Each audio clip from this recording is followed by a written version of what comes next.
This is an interview with J. Krishnamurti by Martin van Buuren in Amsterdam, 1967. So when you see an audience in front of you, what's your idea then before you start? Is it, I have a message for these people, they look upon me as a prophet, or?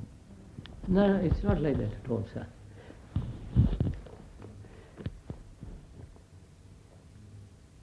It is, after all, the audience and the speaker are taking a journey together, investigating together problems of life, like violence, sorrow, death, fear, peace, anxiety, guilt, the whole gamut of human turmoil. But will you recommend anything to them? And any advice from anybody is a fool's advice. You can say that? Oh, yes. Because it doesn't matter who it is. Advice is, only fools give advice, because nobody's going to follow it. But if you begin to understand yourself, understand how your mind works, what are your motives, why you hate people, why you are greedy, why this and that, then perhaps you can bring about a revolution in yourself, and therefore a revolution in the social structure. So would you look upon yourself as, let's say, a catalyst?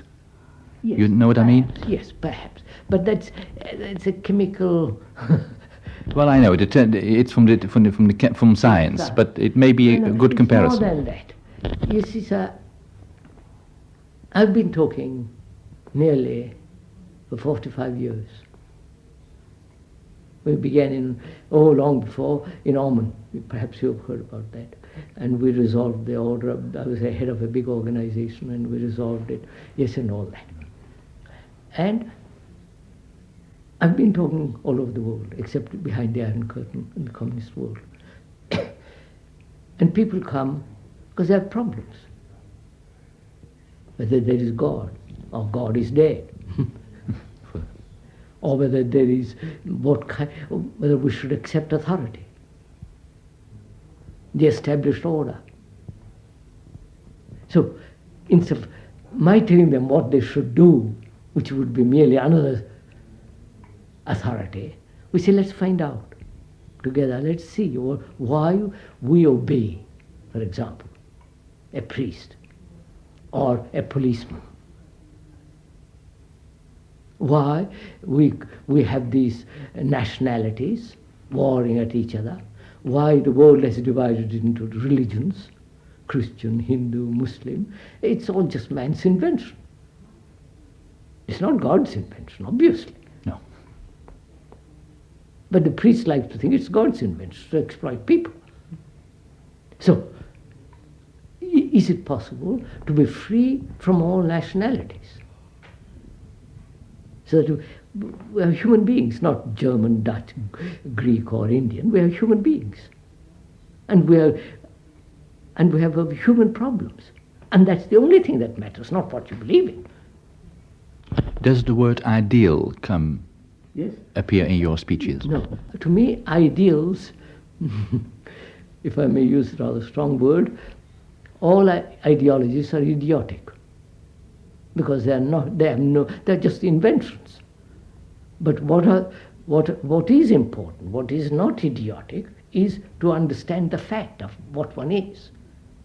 And to understand what one is, you don't want ideologies. No, that's not what I meant. I mean, I can have, as soon as I, start discovering what I am, with my virtues and, everything, the whole complex of my personal being, then of course, I might conceive a kind of ideal person which I would like to be. I know. Then what you would like to be is a projection of and the contrast of what you are. Probably, yes. Of course. So it's merely another projection. Another state which is created by your own condition of what you are. Therefore it has no validity. Whereas if you understood what you are. Yeah.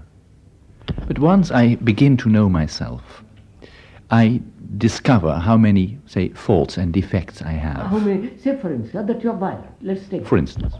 Now, how should I go about? What should I do about this then? Because it invites me to react. Yeah, of course. First, to be conscious of, to be aware of the fact that you are violent. That's obviously necessary. Then to be also aware of the so-called fact that you must be non-violent. That has been the tradition, that has been the education of religions and philosophers. Don't be violent. That's the opposite of violence. Now, why do you want an opposite?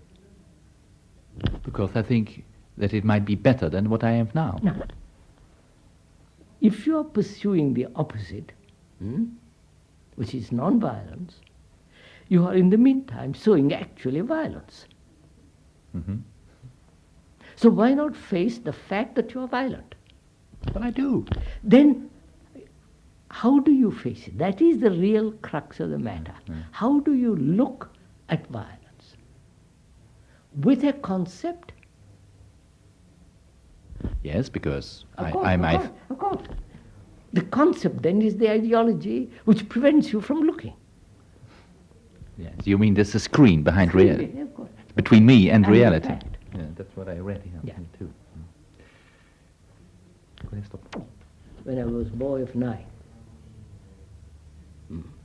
with my brother, and they said, this boy is going to be a world teacher at 9. You understand that is quite a... Yes, it is extraordinary. And they adopted me, and my brother, and took us to England, to France, to Italy, and educated us there. We remained there for I don't know how many years, 20 years, I forget now. And then, when they found us, they founded an order, because they said he's going to be the Messiah, the new teacher, the world teacher. And this order was an enormous order with lots of members all over the world, property. There was Castle Ada at Ormond, you heard about it, and so on, all of it. So in 1925 I had been talking before, but in 1925 or 23, I forget now, I began to talk. I said, organized religions don't lead you to truth, all the rest of it, beliefs are not necessary, and all. So we said, well, let's dissolve the order of which I was the head. We dissolved it. And we said, let's return all the properties all over the world, because they're really property-minded, not religious-minded. So we returned all that. And I've been talking all over the world since then. Are yourself a religious man? Oh, definitely. Yes. That involves a belief in a personal God? That's dogma. So you refuse to do that? Sir, to find God, you must renounce all the gods man has invented. Even the one you would like to invent yourself? Of course, that's the first. Yeah. So you wouldn't accept a God like Christianity does, That's merely propaganda and dogma. You've been told there is a God, as the communists have been told there is no God. What's the difference? It's all, although we have different gods or made different gods, in essence, he is the same. I know, that's one of our More pet... propaganda. No, sir, to find reality, one must renounce all gods, beliefs, dogmas, rituals, which means there must be no fear at all. That's a very important aspect. Because it is fear that has created all this. Fear of death, fear of the unknown, the desire to be permanently, to have permanence, continuance, and so on, so on. You believe in immortality?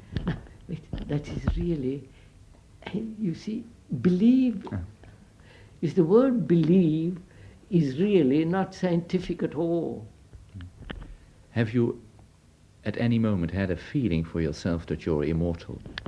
Now, first of all, yourself, what does that mean, yourself? Actually, not theoretically, but actually, what does it mean? yourself. Well, but Descartes meant when he said, I think, so I am. No, wait. Descartes said that. But when you think, you think according to your memories. Mm-hmm. So the response of those memories is thinking. Therefore, thinking is always old. Therefore, you are very old, which is your memories, not only your personal memories, you have the collective memories, racial memories, the historical memories, the tradition memories. Bundle of memories is you. And how can that bundle of memory be immortal? Which means out of time. Yes, because thinking and memories are in time. In time. Yeah. Well, in my philosophy, I accept time as the manifestation of our being a limited being. So, a limited being says, I must be immortal. It becomes too fantastic. Now I see your point. That's a fact. Yes, That is a we see it every day. The whole of Orient has said you will live again, reincarnation. Here, you are resurrected. Yeah, according to Christianity. You will be so on. But what is the fact? Those are beliefs. In Asia, in the Orient, if you believe in reincarnation, it means that how you live now, today, what you do now, how you think, how you feel, how you behave, matters enormous, because next life you're going to pay. But they only believe in it, and carry on with their daily monotonous, brutal life. They don't really. It means nothing. But it gives them little comfort when they're at the moment of death. Here it is exactly the same. Talk about peace, loving your neighbor. Actually what you're doing in the office, you're cutting the neighbor's throat. And actually when you're talking about peace, you are talking of peace between two wars. Yeah. What would you say if I ask you to tell me about happiness? So happiness is a byproduct. It's not an end in itself. It's like health. If you do the right things, if you eat right food, right balanced diet and so on, you're healthy. But if you eat wrong food and yet search for health, obviously it doesn't exist. So happiness is something that cannot be sought after. It happens. It happens. And when it happens, don't cling to it. Because if you cling to it, it becomes a memory. And when the moment it becomes a memory, it's a dead thing.